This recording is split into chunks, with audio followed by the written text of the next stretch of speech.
ഇരുമ്പിനേക്കാൾ വേഗത്തിൽ തുരുമ്പ് പിടിക്കുന്ന ബന്ധങ്ങളാണ് ഇപ്പോൾ മാനുഷിക ബന്ധങ്ങളായി കാണുന്നത്.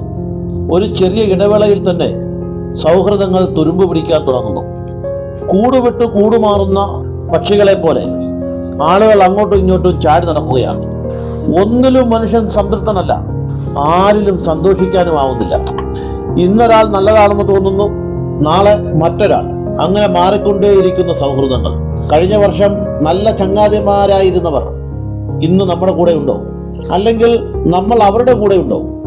എത്ര പുതിയ മുഖങ്ങൾ നമ്മുടെ മുന്നിൽ വന്നു, എത്ര വാഗ്ദാനങ്ങൾ, എത്ര കൂടിക്കാഴ്ചകൾ. പഴയതൊന്നും ഒരാൾക്കും വേണ്ടാതാവുന്നു. അതിപ്പോൾ കുടുംബ ബന്ധങ്ങളിൽ പോലുമായി തുടങ്ങിയിരിക്കുന്നു.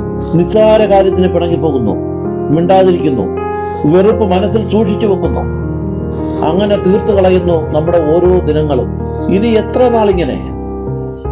ഒന്നേ ഉള്ളൂവെങ്കിലും നമ്മുടെ കൂടെ നിൽക്കേണ്ടവർ നമ്മുടെ കൂടെ ഇല്ലെങ്കിൽ അത് വേദന തന്നെയാണ്.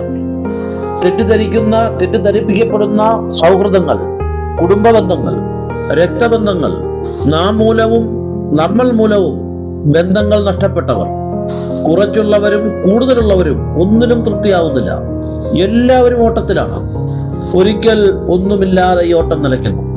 അന്ന് ഈഗോ പേര് നടന്ന, ഒന്നിനും കൊള്ളാത്ത ഈ ശരീരം ചുമക്കാൻ നമ്മളും മറ്റുള്ളവരും ഒക്കെ കാണൂ എന്നുള്ള ചിന്ത നമ്മുടെ മനസ്സിലുണ്ടാവണം.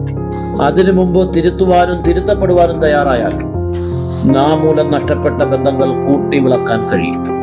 തുരുമ്പ് പിടിക്കാത്ത സൗഹൃദ ബന്ധങ്ങൾ ഇനിയും ഉണ്ടാവട്ടെ. എന്നും പുഞ്ചിരിയുടെ പൂക്കൾ വിരിയട്ടെ. എല്ലാവർക്കും എൻ്റെ പുതുവത്സരാശംസകൾ. Happy new year. ഞാൻ പറയുന്നത് ഇഷ്ടപ്പെട്ടാൽ ഫോളോ ചെയ്യാൻ മറക്കണ്ട. മറ്റുള്ളവർക്ക് ഗുണകരമാകുമെങ്കിൽ ഷെയർ ചെയ്യാനും മറക്കണ്ട.